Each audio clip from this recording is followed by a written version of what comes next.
بالله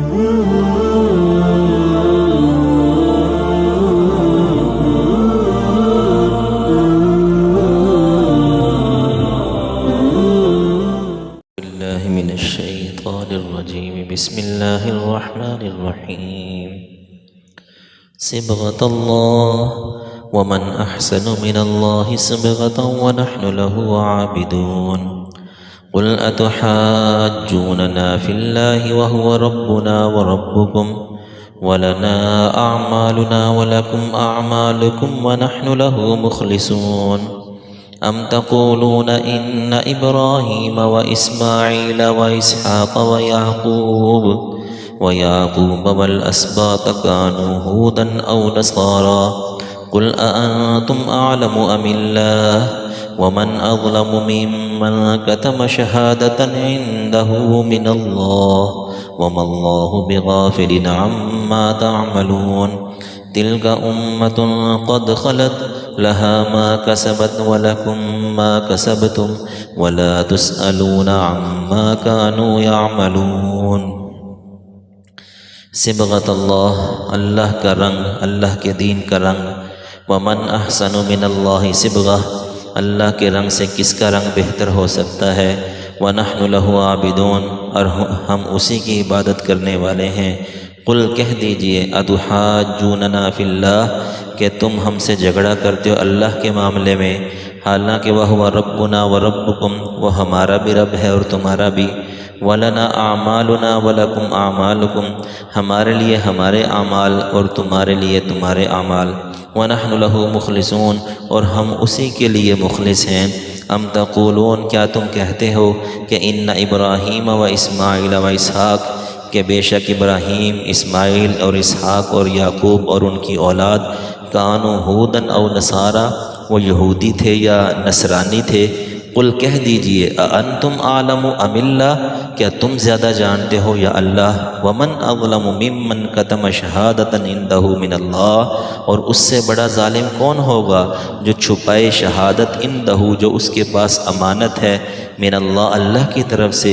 وما اللہ بغافل عما تعملون، اللہ تعالیٰ غافل نہیں عما تعملون، جو تم عمل کرتے ہو. تلک امۃ قد خلت، یہ ایک جماعت تھی، قد خلت جو گزر چکی، لہا ما کسبت، ان کے لیے وہ جو ان نے کمائی کی، ولکم ما کسبتم، اور تمہارے لیے وہ جو تم کماؤ، ولا تسألون، اور تم سے پوچھنی ہوگی، اما کانوا یعملون، جو وہ عمل کرتے تھے. اس سے ماقبل آیات کے اندر صحابہ کرام کو معیار حق قرار دیا گیا تھا کہ حق کا معیار صحابہ کرام ہے، کہ ہر فرقے کے لیے، ہر جماعت کے لیے، ہر فرد کے لیے جس کے اعمال صحابہ کرام سے ملیں گے وہ حق پر ہے، اور جس کے اعمال صحابہ کرام سے نہیں ملیں گے، چاہے کوئی فرد ہو چاہے کوئی جماعت ہو، وہ حق پر نہیں ہو سکتی. اس پر تفصیل سے گفتگو ہو چکی. اب آگے کہا جا رہا ہے کہ صبغۃ اللہ، کہ اللہ کا رنگ، اس سے مراد اللہ تعالیٰ کے دین کا رنگ ہے، کہ ہر بندے پر، جو بندہ جتنا دین اختیار کرتا ہے اس پر اللہ تعالیٰ کے دین کا رنگ چڑھتا ہے. اور یہ اور ایک قرآن پاک میں ایک اور جگہ ہے سیماہم فی وجوہہم من اثر السجود، کہ صحابہ کرام کے اوپر دین کا رنگ بہت زیادہ چڑھا ہوا تھا، کیونکہ وہ حضور نبی کریم صلی اللہ علیہ وسلم کی صحبت میں بیٹھتے تھے. جو جس نیک صحبت میں بیٹھے گا تو نیک صحبت کا رنگ چڑھے گا. صحبت صالح صالح صحبت صالح صالح کنن، صحبت طالح طالح کنن، کہ جو نیکوں کی صحبت ہوتی ہے وہ نیک بنا دیتی بندے کو، اور بروں کی صحبت برا بنا دیتی ہے. تو صحابہ کرام کا سب سے اونچا جو وصف تھا نا، وہ صحابی کیا ہے؟ صحبت سے، کہ حضور کی صحبت اٹھائی ہوئی تھی، نیک صحبت اٹھائی ہوئی تھی. اور سب سے زیادہ افضل امام الانبیاء حضور نبی کریم صلی اللہ علیہ وسلم جب ان کی صحبت میں بیٹھے تو امت کے تمام افراد سے بہتر ہو گئے. اور دیکھیے کہ ہر صدیق اکبر رضی اللہ تعالیٰ عنہ سب سے زیادہ رنگ ان پر چڑھا ہوا تھا. اس وجہ سے صدیق اکبر رضی اللہ تعالیٰ عنہ جتنے بھی انبیاء آئے، ان انبیاء کے بعد سب سے اونچا درجہ ہر صدیق اکبر رضی اللہ تعالیٰ عنہ، چونکہ ان کے پر رنگ زیادہ چڑھا ہوا تھا. تو گویا کہ صحابہ کرام کو جو معیار حق قرار دیا گیا، اس کی وجہ کیا ہے کہ ان کے اوپر حضور نبی کریم صلی اللہ علیہ وسلم کا رنگ چڑھا ہوا تھا. اور اللہ تعالیٰ کے دین کا رنگ چڑھا ہوا تھا، تو اللہ تعالیٰ فرماتے ہیں کہ اللہ کے دین سے کس کا رنگ بہتر ہو سکتا ہے، اور ہم تو اسی کی بات کرنے والے ہیں۔ تم تو کہتے ہو کہ ہم یہودی ہو جاؤ، نصرانی ہو جاؤ، مشرک کہتے ہیں کہ جو ہے نا ابراہیم علیہ السلام نعوذ باللہ مشرک تھے، کوئی ان کو یہودی بتا رہا ہے، کوئی نصرانی بتا رہا ہے، تو اللہ تعالیٰ اس کی تردید کر رہے ہیں۔ اللہ تعالیٰ فرما رہے ہیں کہ قُلْ أَتُحَاجُّونَنَا فِي اللَّهِ، کہ تم ہم سے جھگڑا کرتے ہو اللہ کے معاملے میں۔ ایک تو جھگڑا یہ ہوتا ہے کہ بندہ اللہ کے وجود کو ہی نہ مانے، نعوذ باللہ من ذالک، جیسے آج کل یہ ایک مناظرہ مشہور ہوا ہے جاوید اختر ملحد جو تھا اس کے ساتھ، اور مفتی شمائل ندوی صاحب کا، الحمدللہ پاک نے حق کو فتح عطا فرمائی۔ اب وہ جو ملحد ہے وہ اللہ تعالیٰ کے وجود کا ہی قائل نہیں، نعوذ باللہ من ذالک۔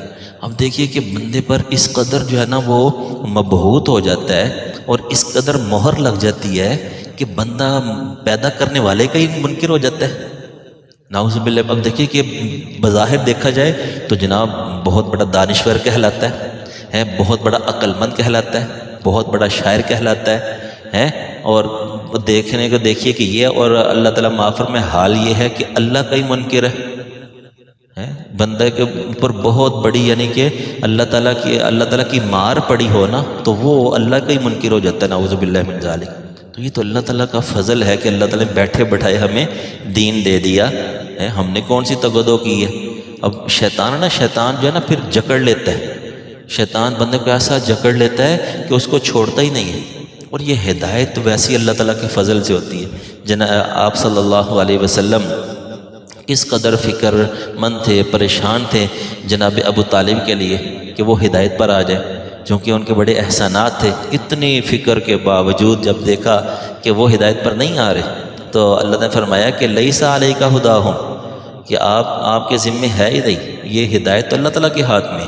انک لا تہدی من احببت، آپ جس کو چاہیں ہدایت نہیں دے سکتے، ولکن اللہ یہدی من یشاء، اللہ تعالیٰ ہدایت دیتے ہیں من یشاء، جس کو چاہتے ہیں۔ اب دوسری جگہ بات ہے اللہ تعالیٰ کس کو چاہتے ہیں کہ جو بندہ من ینیب ہو، جو بندہ کوئی اللہ کی طرف آنا چاہتا ہو، بندہ خود بھی ہدایت چاہتا ہو، بندہ خود بھی نیک بننا چاہتا ہو، نمازی بننا چاہتا ہو، تو اللہ تعالیٰ اس کا ہاتھ پکڑ لیتے ہیں، اللہ تعالیٰ اس کو ہدایت دیتے ہیں۔ تو یہ ہدایت تو اللہ تعالیٰ کی عطا ہے۔ تو ایک تو جھگڑا یہ ہے کہ بندہ اللہ کا منکر ہو جائے۔ اب یہ یہود و نصارہ کے ساتھ یہ جھگڑا تو تھا نہیں، چونکہ وہ اللہ تعالیٰ کو مانتے تھے، ان کی جو ہماری ایمانیات ہیں ان کی ایمانی ساری ایک ہے۔ مثلا کیا ہے، اللہ کو ماننا، توحید کو ماننا، اور رسالت کو ماننا، رسالت کو بھی وہ مانتے تھے، اور اسی طرح قیامت کو بھی مانتے تھے، کتابوں کو بھی مانتے، سب چیزوں کو مانتے تھے۔ صرف اختلاف کہاں پہ تھا؟ آپ صلی اللہ علیہ وسلم کی رسالت پر۔ عام تو وہ رسولوں کے تو قائل تھے ہی کہ رسالت ایک منصب ہے جو اللہ کی طرف سے بعض بندوں کو ملتا ہے۔ حضور کے بارے میں جھگڑا کرتے تھے، نعوذ باللہ من ذالک۔ سارے عقیدے مانتے تھے، ایک عقیدہ ان کا خراب تھا۔ تو اللہ کے اب کیا ہے کہ یہ بھی اللہ کی نام ماننا، یہ بھی اللہ کے ساتھ جھگڑا کرنا ہے، اور اللہ تعالیٰ کی طرف غلط نسبت کرنا، یہ بھی اللہ کے ساتھ جھگڑا کرنا ہے۔ کہ اللہ تعالیٰ نے تورات انجیل میں حکم دیا تھا کہ جب آخری نبی آئیں گے ان پر ایمان لانا ہے، اب اللہ کی نہیں مانی تو گویا کہ یہ بھی اللہ کے بارے میں جھگڑا کرنا ہے۔ اور وہ جو تحریف کی اپنی کتابوں کے اندر، تورات کے اندر، انجیل کے اندر، زبور کے اندر جو تحریف کر دی، یہ بھی اللہ کے بارے میں جھگڑا کرنا ہے۔ تو اللہ تعالیٰ فرما رہی ہے کہ آپ ان سے کہہ دیجئے کہ تم ہم سے جھگڑا کرتے ہو اللہ کے معاملے میں، وَهُوَ رَبُّنَا وَرَبُّكُمْ، وہ ہمارا بھی رب ہے، تمہارا بھی رب ہے۔ تو بندے کا ایک ہوتا ہے کہ عمل نہ کرنا، ایک ہوتا ہے کہ شریعت کی غلط تشریح کرنا، یہ اللہ کے بارے میں جھگڑا کرنا ہے۔ شریعت جو اللہ نے نازل کی اپنے نبی پر، اب یہود و نصارہ بھی تو یہی کرتے تھے۔ اللہ تعالیٰ معاف فرمائے، ہمارے جو مسلمان کہنے کو مسلمان ہیں لیکن وہ لبرل قسم کے لوگ ہوتے ہیں، وہ طرح طرح کی تعویلیں کرتے ہیں، طرح طرح کی تشریح کرتے ہیں، قرآن میں ایسی تحریف کرتے ہیں کہ وہ اس کی جان ہی نکال دیتے ہیں۔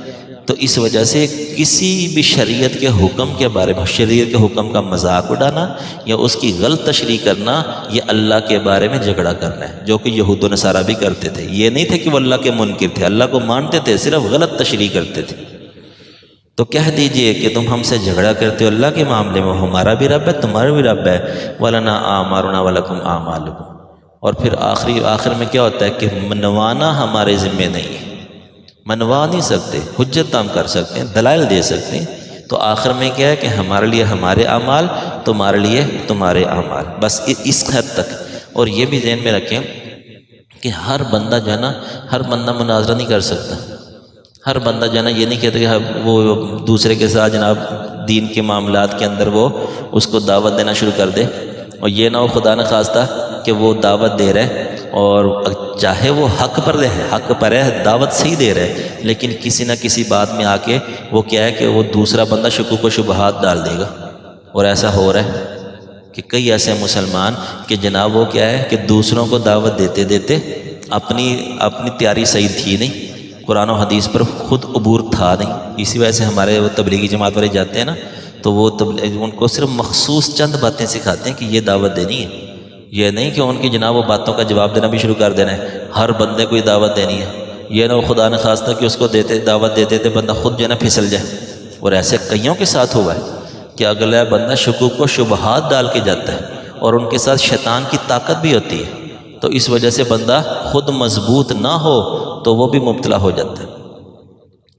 تو ہمارے لیے ہمارے اعمال، تمہارے لیے تمہارے اعمال، ہر بندے کو سمجھایا نہیں جاتا کہ ہر بندہ ہی سمجھانا شروع کر دے، وہ کہے بھائی ٹھیک ہے یار تم اپنا کام کرو میں اپنا کام کرتا ہوں۔ ہمارے ذمہ یہ نہیں ہے کہ جناب ہر بندے کو ہر چیز سمجھائیں۔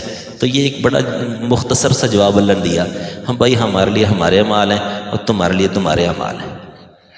اسی طرح آگے جو وہ کہا کرتے تھے کہ ابراہیم، اسماعیل، اسحاق، یعقوب اور ان کی اولاد یہ یہودی نصرانی ہے، تو اللہ نے فرمایا بس ان سے یہ کہہ دو کہ تم زیادہ جانتے ہو یا اللہ زیادہ جانتا ہے۔ تم یہودی یا نصرانی ان کو کہہ رہے ہو، ابراہیم علیہ السلام کو یہودیت بھی بعد میں پیدا ہوئی اور نصرانیت بھی، بالکل عقل کے خلاف بات ہے۔ ابراہیم علیہ السلام تو پہلے تھے، یہودیت وہ ان کی اولاد میں، ہر یعقوب علیہ السلام کی جو اولاد ہے نا وہ بنی اسرائیل کہلائی، پھر آگے چل کر جو ہے نا وہ یہودیت بنی۔ تو وہ یہودیت بھی بعد میں آئی اور نصرانیت بھی بعد میں آئی، عیسیٰ علیہ السلام آئے وہاں سے نصرانیت آئی۔ تو اب یہ کہنا ابراہیم علیہ السلام کئی 100 سال پہلے گزر چکے ہیں، تو ان کے بارے میں یہ کہنا کہ وہ یہودی تھے یا نصرانی تھے یہ عقل کے خلاف ہے۔ تو تم زیادہ جانتے ہو یا اللہ زیادہ جانتا ہے؟ اور پھر کہا کہ یہ اس سے بڑا ظالم کون ہوگا جو شہادت کو چھپائے، کہ اللہ کی شہادت تھی ان کے پاس، تو رات کے اندر بھی انجیل کے اندر بھی، کہ اللہ نے تو کہا تھا کہ آخری نبی آئیں گے ان پر ایمان لانا ہے، تو انہوں نے وہ شہادت چھپائی ہوئی تھی کہ حضور کے بارے میں ساری نشانیاں پوری تھی۔ اللہ تعالیٰ گواہی دے رہے ہیں ان کے بارے میں، یعرفونہ کما یعرفون ابناءہم، یہ آپ کو ایسے پہچانتے جیسے اپنے بیٹوں کو پہچانتے ہیں، کیونکہ ساری علامتیں تو پوری ہیں آپ کے اندر۔ تو یہ شہادت انہوں نے چھپائی ہوئی تھی، تو اللہ تعالیٰ فرما رہے ہیں کہ ان سے بڑا ظالم کون ہوگا کہ اللہ کی امانت تھی ان کے پاس اور وہ انہیں چھپا رکھی ہے۔ اور اگر ہو وما اللہ بغافل عما تعملون، اللہ تعالیٰ غافل نہیں ہے تمہارے اعمال سے جو تم کر رہے ہو۔ تلک امۃ قد خلت، اور یہ بتلا دیا کہ دیکھو کہ جو پہلوں کے اعمال ہوتے ہیں، جو بڑوں کے اعمال ہوتے ہیں، جو بزرگوں کے اعمال ہوتے ہیں، وہ یہ نہیں ہے بندہ جو ہے نا اولاد بیٹھ جائے ہاتھ بے ہاتھ دھر کے کہ ہمارے بڑے لوگ بڑے نیک گزرے، وہ انبیاء گزرے۔ اور دیکھیے کہ یہ جو بنی اسرائیل تھے ان کے آباء و اجداد میں تو انبیاء گزرے تھے، یہی تو بات ان کو لے ڈوبی کہ ان کے دماغ میں اتنا خمار تھا، وہ کہتا ہم تو انبیاء زادے ہیں، ہمارے بڑے آباء و اجداد وہ جناب جو بھی نسل ہے، کسی نسل میں وہ جناب وہ 4-5 واسطوں بعد نبی آ رہے ہیں، اوپر نبی چل رہے ہیں، 7-8 نسلوں بعد اوپر نبی آ رہے ہیں۔ تو یہی تو جیسے ہمارے یہاں دیکھیے کہ اگر کوئی ہوتا ہے نا بزرگوں کی کہ جناب ہم 4 پشتوں کے بعد 4 پشتے اوپر جائیں تو جناب وہ فلانی ہستی جو نا بزرگ وہ ہمارے دادا تھے، وہ فلانے سلسلے کے بڑے گزرے تھے، تو یہ بندے کو بات لے ڈوبتی ہے۔ تو اللہ تعالیٰ اصول بیان فرما رہے ہیں کہ جتنے بھی نیک گزرے ہوں، چاہے نبی کیوں نہ گزرے ہوں، تمہیں وہی کام آئے گا جو تم نے کیا ہے، جو تم نے نیک اعمال کیے وہ تمہارے کام آئیں گے، تمہارے آباء و اجداد کے نیک کام تمہارے کام نہیں آئیں گے۔ لہا ما کسبت، ان کے لیے وہ جو انہوں نے نیک کام کیے، اور تمہارے لیے وہ جو تم کرو گے۔ ولا تسألون عما كانوا يعملون، اور تم سے پوچھنی ہوگی عما كانوا يعملون، جو وہ کر کے چلے گئے۔ اللہ تعالیٰ سے دعا ہے کہ اللہ تعالیٰ قرآن کا صحیح فہم نصیب فرمائے۔ الحمدللہ۔